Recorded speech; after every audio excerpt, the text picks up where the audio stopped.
Il est 19 h, bonsoir à tous. Merci de nous rejoindre pour ce journal qu'on entame avec les titres de l'actualité. Le ministre du Commerce intérieur et de la Régulation du marché national a été reçu à Nouakchott par le président mauritanien. Il a été question de renforcer les fondements de la coopération bilatérale. L'occasion de revenir ce soir sur la foire des produits algériens, notamment sur l'ouverture du forum économique algéro-mauritanien.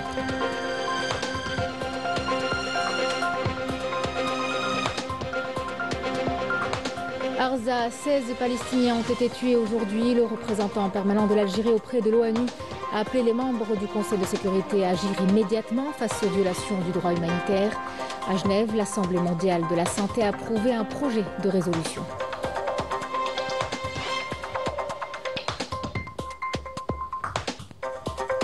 En France, un politologue vient d'être condamné à 8 mois de prison avec sursis pour avoir exprimé son opinion politique. Dire que la résistance d'un peuple occupé est légitime, une condamnation qui symbolise la répression systématique des voix qui défendent la cause palestinienne et les droits des musulmans en France.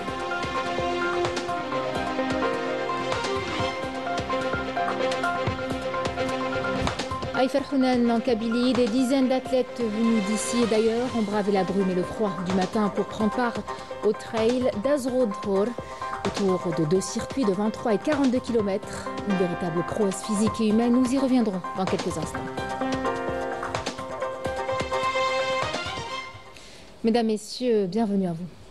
Le ministre du Commerce intérieur et de la Régulation du marché national, Taïeb Zitouni, a été reçu aujourd'hui à Nouakchott par le président de la République islamique de Mauritanie, Mohamed Ould El Ghazouani. Une rencontre au cours de laquelle Taïeb Zitouni a transmis au président mauritanien les salutations du président de la République, Abdelmadjid Tebboune. L'entretien a porté sur les moyens de renforcer les fondements de la coopération bilatérale, d'élargir le partenariat bilatéral algéro-mauritanien et de le hisser au plus haut niveau des ambitions des dirigeants des 2 pays frères, conformément aux relations historiques liant les 2 pays au profit des 2 nations. En marge de la 7e édition de la foire des produits algériens à Nouakchott, il y a eu le lancement, l'ouverture du forum économique algéro-mauritanien. Un événement marqué par une forte participation d'opérateurs économiques des 2 pays, placés sous la supervision du ministre du Commerce intérieur et de la Régulation du marché national, Taïeb Zitouni, et de la ministre mauritanienne du Commerce et du Tourisme, Zeynep Bint Ahmed. Un forum qui a pour objectif d'ouvrir de nouvelles perspectives de coopération économique entre l'Algérie et la Mauritanie. En marge de ce forum, 3 accords ont été signés entre les opérateurs algériens et mauritaniens dans le domaine de la production pharmaceutique, le transport maritime et les produits d'hygiène corporelle.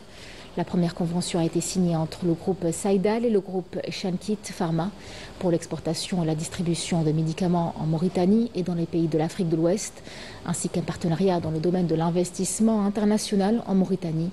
La deuxième convention a été signée entre Knan Algérie et l'entreprise Manuport, alors que la troisième convention a été signée entre Faderco du côté algérien et l'entreprise Ibda du côté mauritanien. Le salon des produits algériens bat son plein pour cette 7e édition. Plus de 200 exposants venus d'Algérie. Ils sont pour faire découvrir le savoir-faire Made in Algeria, hisser des partenariats et renforcer les échanges avec la Mauritanie. Ce rendez-vous économique stratégique est une sorte de tremplin. Il s'agit de faire de la Mauritanie une passerelle vers les marchés de l'Afrique de l'Ouest. Abdeslam Habas et Yanis Abdelghasem. Symbole de l'ancrage d'une relation fraternelle profonde, fondée sur la confiance, le respect et une ambition commune de coopération économique durable, le salon algérien en Mauritanie dépasse le simple cadre commercial. Les relations entre l'Algérie et la Mauritanie sont enracinées dans l'histoire et sont fondées sur les liens de voisinage, de fraternité et de destin commun. Ces dernières années, elles ont connu un véritable essor grâce à la vision éclairée et aux orientations du président de la République, Mohamed Ould El Ghazouani, et de son frère, le président Abdelmadjid Tebboune. Les gouvernements des 2 pays, sous la supervision du Premier ministre, Mohamed Ould Bilal, ont œuvré avec détermination à concrétiser cette volonté sincère en posant les bases solides d'un partenariat durable. La volonté commune des 2 chefs d'État constitue un appui fondamental au développement de ces relations. Toutefois, au-delà des bonnes intentions concrètes, des infrastructures de base et des mécanismes efficaces que nous pourrons bâtir un tissu économique partagé, solide et résilient. C'est dans cette optique que la construction de passerelles de coopération repose sur des mécanismes pragmatiques visant à instaurer un échange économique et commercial gagnant-gagnant au service des intérêts des deux peuples et du développement commun. Des chiffres en progression continue témoignant de l'essor des échanges entre les deux pays ces dernières années. Les visiteurs mauritaniens, pour leur part, ont montré un vif intérêt pour le produit algérien qu'ils perçoivent comme supérieur, mais également en termes de qualité ou de prix. C'est notre première participation à ce salon et nous espérons qu'elle portera ses fruits. Nous aspirons à établir des partenariats commerciaux solides avec nos frères mauritaniens. À travers cette présence, nous envisageons que la Mauritanie devienne notre porte d'entrée vers d'autres marchés comme le Sénégal, le Nigeria et l'Afrique de l'Ouest en général. Pour cette 7e édition, plus de 200 exposants algériens ont répondu présents. Leur objectif, s'imposer sur le marché mauritanien et faire de la Mauritanie un tremplin stratégique vers l'Afrique de l'Ouest. Le salon constitue un véritable pont entre nos deux pays. Les besoins des consommateurs mauritaniens sont bien accueillis. Le salon algérien en Mauritanie est un événement de qualité. Le produit algérien s'impose par sa constance, sa qualité et sa compétitivité. Conscient de l'importance de la logistique dans le développement des échanges, les deux pays frères ont multiplié les efforts, infrastructures, renforcé une nouvelle liaison maritime et aérienne. Notre objectif est de développer davantage ce réseau de transport, de faciliter la participation des opérateurs économiques et de soutenir nos exportateurs dans leur démarche vers les pays de l'Afrique, notamment de l'Afrique de l'Ouest. Le salon algérien en Mauritanie s'affirme comme un levier de rapprochement économique et un point d'ancrage pour une ambition continentale partagée. Le représentant permanent de l'Algérie auprès des Nations Unies, Ahmad Benjama, a appelé depuis New York les membres du Conseil de sécurité à agir immédiatement face aux violations du droit humanitaire dans la bande de Gaza, soulignant que la politique de deux poids deux mesures n'a plus de place et que la personne n'est au-dessus de la loi. Lors de son intervention, le diplomate a également déclaré que le Conseil ne peut plus garder le silence ni rester les bras croisés face à cette situation inacceptable, ajoutant qu'il est temps d'assumer les responsabilités d'agir sans plus tarder. Depuis Genève, c'est un autre signal qui a été envoyé. Réunie pour sa 78e session, l'Assemblée mondiale de la santé a largement approuvé un projet de résolution porté par l'Algérie et plusieurs autres pays en faveur de l'inclusion de l'État de Palestine dans le règlement sanitaire international. Une décision qui consacre de facto la participation palestinienne aux travaux de l'Organisation mondiale de la santé. Sur le terrain, à Gaza, les bombardements sionistes se poursuivent. Encore aujourd'hui, 16 Palestiniens ont été tués. Des quartiers entiers réduits à néant, des familles entières englouties sous les gravats. À main nue, les secouristes cherchent des survivants. Pas moins de 94% des hôpitaux de l'enclave sont endommagés ou détruits. La population du Nord a pratiquement perdu tout accès aux soins médicaux. Actuellement, seuls 2000 lits d'hôpitaux sont disponibles pour une population de plus de 2 millions de personnes. Depuis la reprise de l'agression sioniste contre l'enclave, le 18 mars dernier, l'OMS a recensé 28 attaques contre des établissements de santé, portant à 697 le nombre total d'attaques depuis octobre 2023. L'organisation a appelé à un cessez-le-feu immédiat et durable dans la région, rappelant que les Nations Unies et leurs partenaires disposent d'un plan clair et efficace pour acheminer les aides à Gaza. La France, un pays où l'on préfère faire taire ceux qui dénoncent ce qui se passe à Gaza. Cette fois, c'est un politologue reconnu, François Burga, qui vient d'être condamné pour avoir simplement exprimé son opinion politique. Dire que la résistance d'un peuple occupé est légitime, un message qui a beaucoup dérangé d'ailleurs dans un contexte où toute parole en soutien aux Palestiniens est aussitôt suspectée, censurée ou criminalisée. Yasmine Messaoudi. Condamné à 8 mois de prison avec sursis pour avoir affirmé une vérité que beaucoup refusent d'entendre, le politologue François Burga dénonce une réalité claire. Alors on parle un tout petit peu plus de mon nom, parce que je ne m'appelle pas Mohamed, mais des dizaines de mes compatriotes de confession musulmane ont été mis en garde à vue, pour certains incarcérés, avoir bloqué, et ont été lourdement condamnés sur la base de dossiers qui sont à peu près aussi vides que le mien. Face à l'occupation brutale de l'entité sioniste, la résistance palestinienne est une réponse légitime. S'il y a occupation, il y a répression. S'il y a répression, il y a résistance. S'il y a résistance, vous allez appeler ça du terrorisme, mais ça ne sera que de la résistance. Sa condamnation symbolise la répression systématique des voix qui défendent la cause palestinienne et les droits des musulmans en France. la tension s'est exacerbée entre ce monopole du narratif israélien, qui était celui des médias depuis toujours, des médias et de la classe politique à 65% dans les meilleurs jours. Donc, on aurait pu attendre une évolution de la classe politique française. Il n'y a pas eu d'évolution. Malgré l'exacerbation de la contradiction des pratiques israéliennes, le soutien de droite comme de gauche s'est maintenu. Depuis le 7 octobre 2023, s'exprimer sur le génocide en cours dans la bande de Gaza expose son auteur à la répression. Tous ceux qui ont dénoncé l'occupation, le blocus, l'enfermement sont systématiquement poursuivis en justice. Au début des génocides à Gaza, tout rassemblement contre le massacre en cours à Gaza était interdit. Des événements culturels aussi ont été interdits. Le simple fait de projeter un film palestinien, d'organiser une discussion sur un film palestinien ou sur un livre écrit par un Palestinien, ça pouvait valoir une interdiction. C'est notamment arrivé par exemple en Bretagne. Depuis 1 an et demi, en France, des personnes se retrouvent accusées d'apologie du terrorisme pour des simples messages sur les réseaux sociaux, pour des simples communiqués. En France, ce n'est plus simplement la liberté d'expression qui est attaquée, mais une part entière de la population est ciblée et stigmatisée parce qu'elle refuse de se taire face à un génocide perpétré en toute impunité. Et puis cette enquête qui secoue la scène politique française, des soupçons de corruption financière visent des figures de l'extrême droite autour d'un vaste réseau de soutien au culte baptisé Projet Périclès. Derrière, un milliardaire et des financements opaques qui auraient servi à pousser des discours de haine sur l'immigration et l'islam. Pour de nombreux observateurs, il s'agit d'une dangereuse dérive pour les valeurs républicaines. Rina Louari.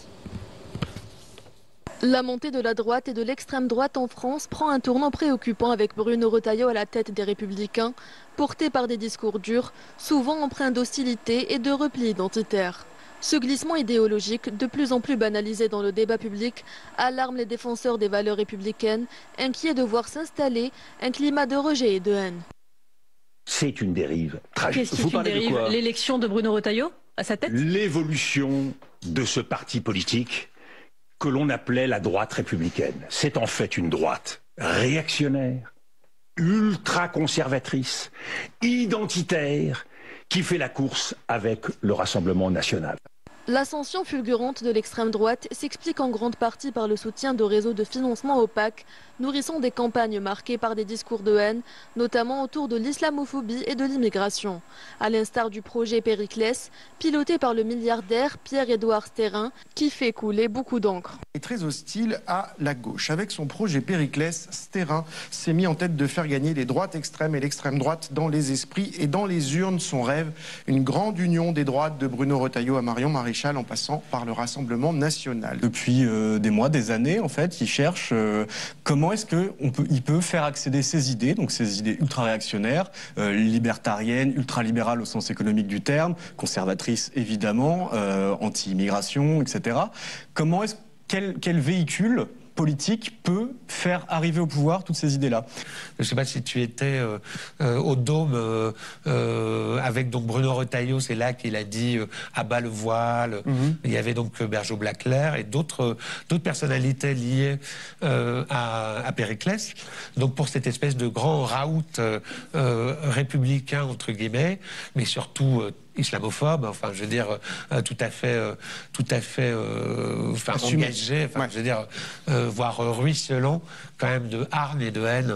La campagne d'opposition, tant élitiste que populaire, s'intensifie en réaction à ces pratiques extrémistes, alimentées par des financements douteux et des croyances rétrogradées qui constituent une menace réelle pour la France et cristallisent les inquiétudes quant à son avenir politique. À Alger, les spécialistes de la vue se sont donné rendez-vous pour le 37e congrès de la Société algérienne d'ophtalmologie. Durant 3 jours, ils échangeront autour de l'imagerie et de l'exploration fonctionnelle en ophtalmologie. Il s'agit en fait de mieux comprendre les pathologies de l'œil à la lumière des dernières avancées technologiques et du progrès scientifique.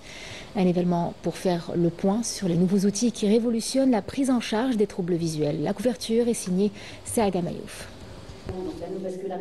L'évolution technologique accélérée que vit le monde d'aujourd'hui, notamment en matière d'imagerie ophtalmologique, est d'un apport considérable en précision et efficacité, répondant ainsi parfaitement aux exigences de la vision parfaite. Les nouvelles technologies de l'imagerie rétinienne ont été développées, ont été communiquées.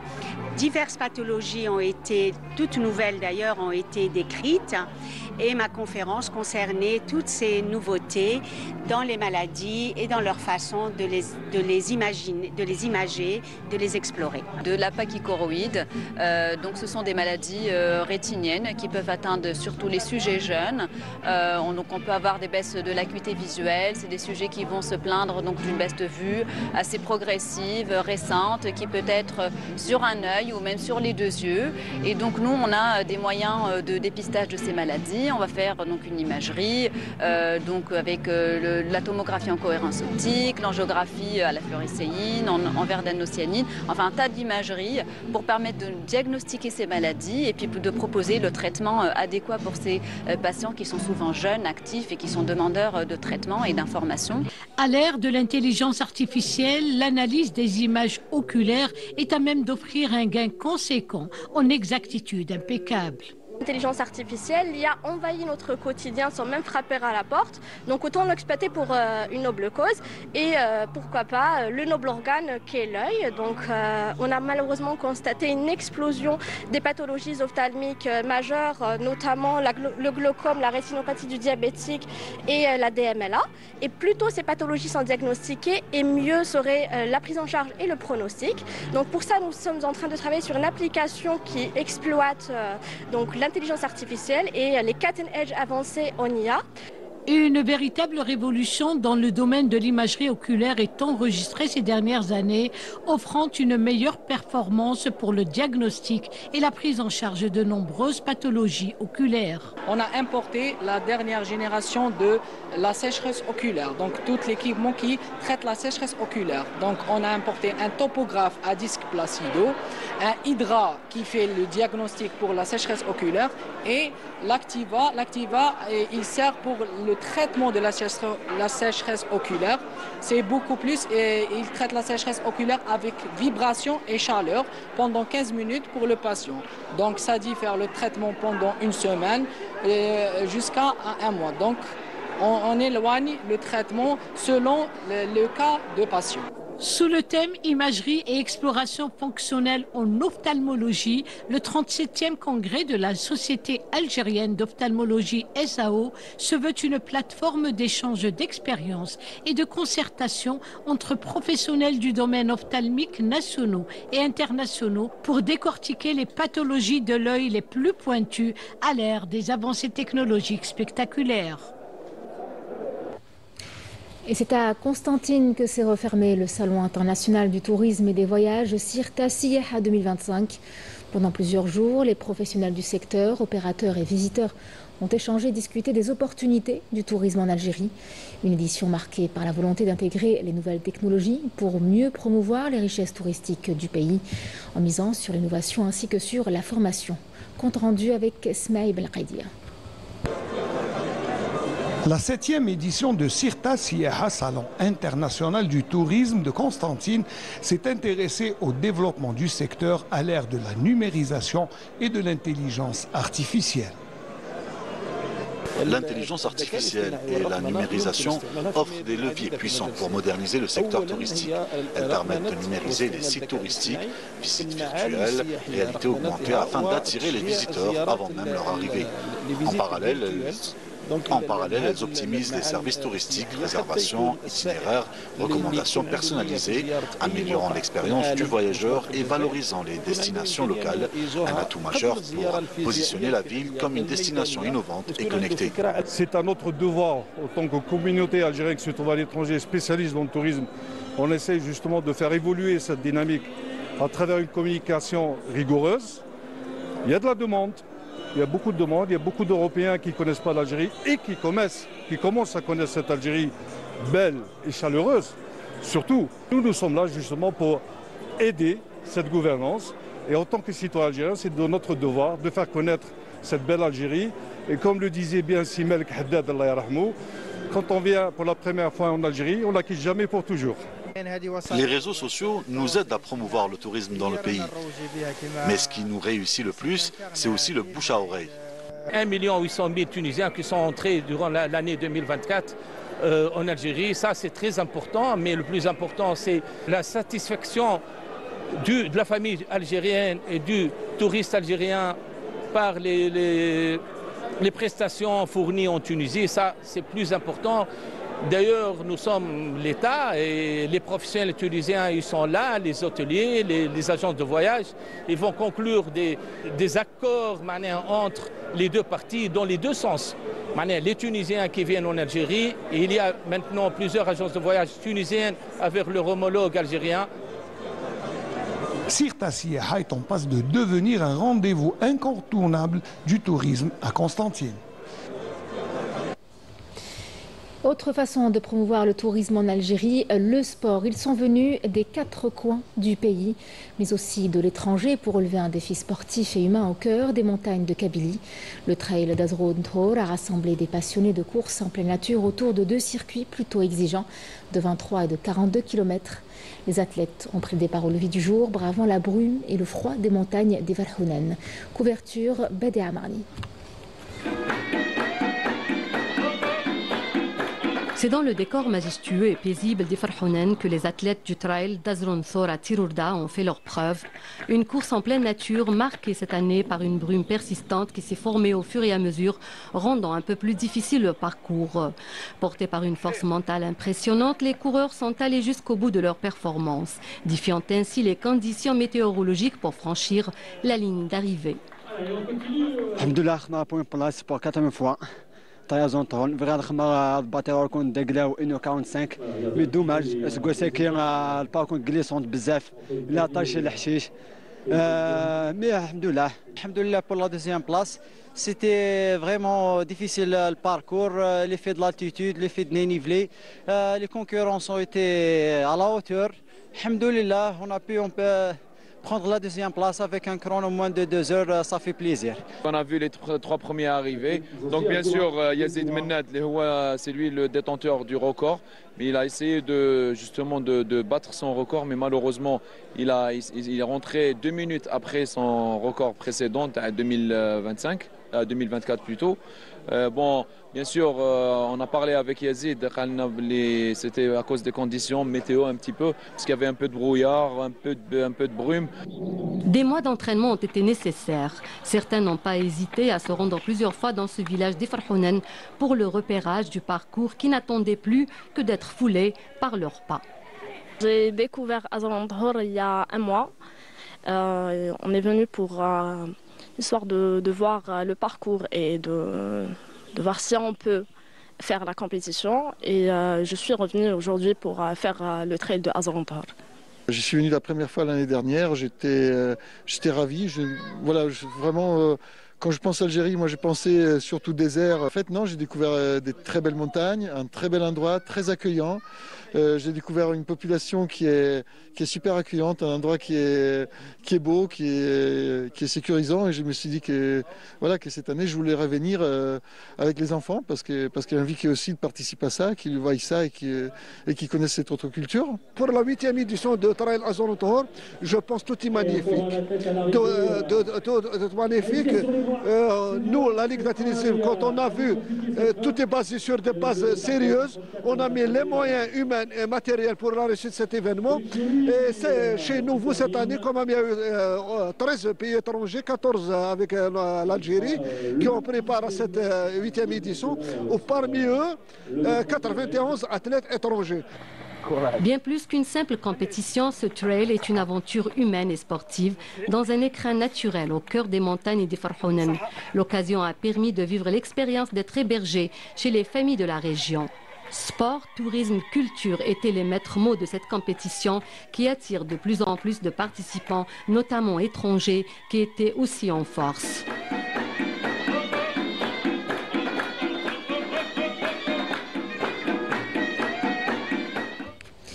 Et puis cette première historique du côté du basket féminin, les basketteuses de l'USM Alger et du Sendai Marines vont s'affronter en finale de la Coupe d'Algérie.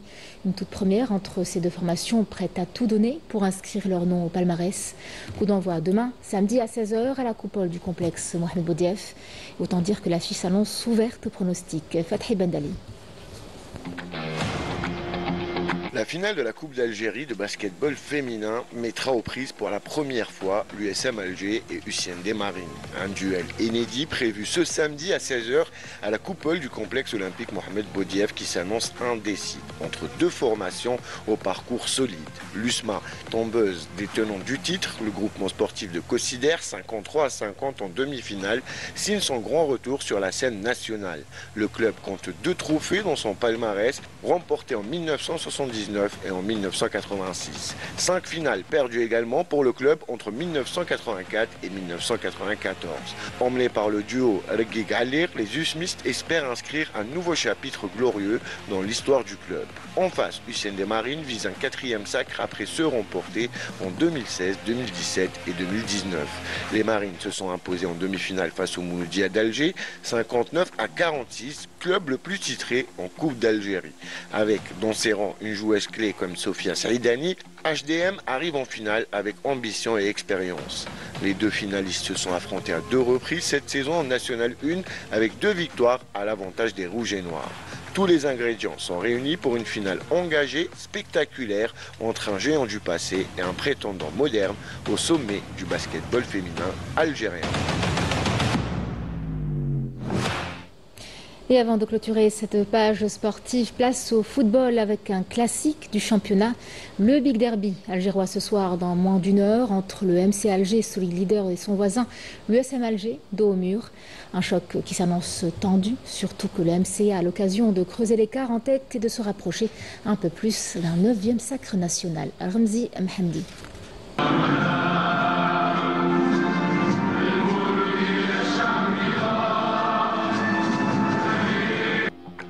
La capitale vibrera ce vendredi à partir de 20h pour le Big Derby entre les 2 voisins du MCA et de l'USMA.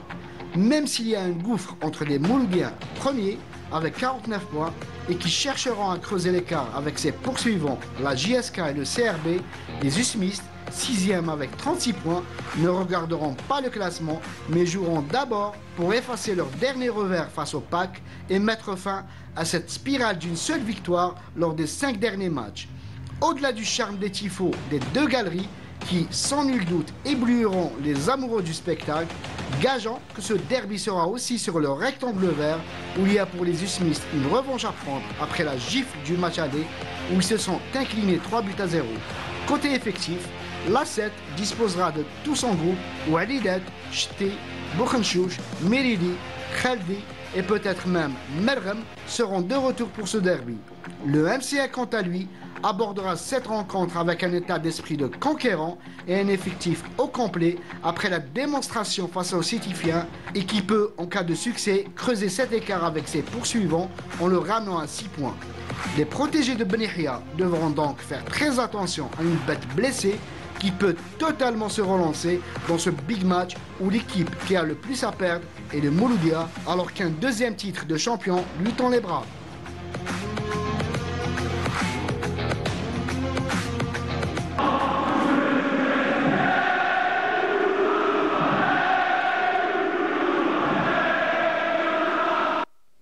Une rencontre que vous pourrez d'ailleurs suivre sur la chaîne 6 Shababia à partir de 20h. C'est ainsi que nous clôturons notre édition. Merci à vous de l'avoir suivi. Excellente soirée avec la suite de nos programmes sur Canal Algérie. Et puis je vous retrouve demain pour les 2 éditions de la journée. Merci.